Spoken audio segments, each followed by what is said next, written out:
అందరికీ నమస్కారం. భారతదేశంలో అత్యంత శక్తివంతమైన ప్రభుత్వ పదవుల లిస్ట్ మీకు తెలుసా? తెలియకపోతే ఇది మీకోసమే. 1. రాష్ట్రపతి. దేశంలోని అత్యున్నత రాజ్యాంగపరమైన పదవి. సైన్యానికి సర్వాధినాయకుడు. రాజ్యాంగాన్ని కాపాడే బాధ్యత కలిగిన వ్యక్తి.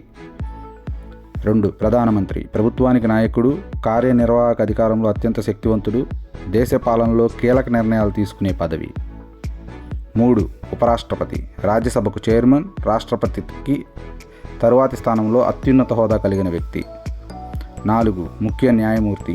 భారత సుప్రీంకోర్టు ప్రధాన న్యాయమూర్తి. న్యాయ వ్యవస్థలో అత్యున్నత స్థానం. 5. మంత్రివర్గ సభ్యులు. ముఖ్యమైన శాఖలు: హోంశాఖ, రక్షణ శాఖ, ఆర్థిక శాఖ, విదేశీ వ్యవహారాల శాఖ. దేశ పాలనలో అత్యంత ప్రభావం కలిగిన హోదాలు ఉన్న శాఖలు. లోక్సభ స్పీకర్. 6. లోక్సభ సమావేశాలను నడిపే అధికారి. పార్లమెంట్లో కీలక నిర్ణయ శక్తి. 7. రాష్ట్ర పాలకుడు లేదా గవర్నర్ అంటారు. రాష్ట్రంలో రాజ్యాంగ ప్రధానుడు. అత్యవసర పరిస్థితుల్లో ప్రధాన పాత్ర. 8. ముఖ్యమంత్రి. రాష్ట్రంలో ప్రభుత్వానికి నాయకుడు. రాష్ట్ర పాలనలో అత్యంత కీలక అధికారాలు కలిగి ఉన్న వ్యక్తి. 9. జాతీయ భద్రతా సలహాదారుడు, NSA అని కూడా అంటారు. దేశ భద్రతా వ్యూహాలు రూపొందించే అధికారి. రహస్య కార్యాచరణలో ముఖ్య పాత్ర పోషించే వ్యక్తి. 10. కేబినెట్ కార్యదర్శి. భారత ప్రభుత్వంలో అత్యున్నత స్థాయి IAS అధికారి.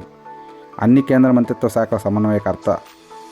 11. ప్రధాన రక్షణ సిబ్బంది అధిపతి. 3 సైన్యాల సమన్వయానికి అత్యున్నత సైనిక హోదా కలిగిన వ్యక్తి. ఇతన్నే chief of defence staff CDS అని కూడా అంటారు. 12. సైన్యం, నౌకాదళం, వైమానిక దళ ప్రధానాధికారులు. భారత army chief, navy chief, air force chief అని కూడా అంటారు. Attorney general of India. ప్రభుత్వానికి ప్రధాన న్యాయ సలహాదారుడు. ఇతను 13వ వ్యక్తి. 14. భారత ప్రధాన ఎన్నికల కమిషనర్. దేశవ్యాప్తంగా ఎన్నికలు నిర్వహించే అధికార సంస్థ అధిపతి ఇతను. 15. Auditor and controller general. COG అని కూడా అంటారు. ప్రభుత్వ శాఖల పరిశీలనకు బాధ్యత వహించే అత్యున్నత పదవి.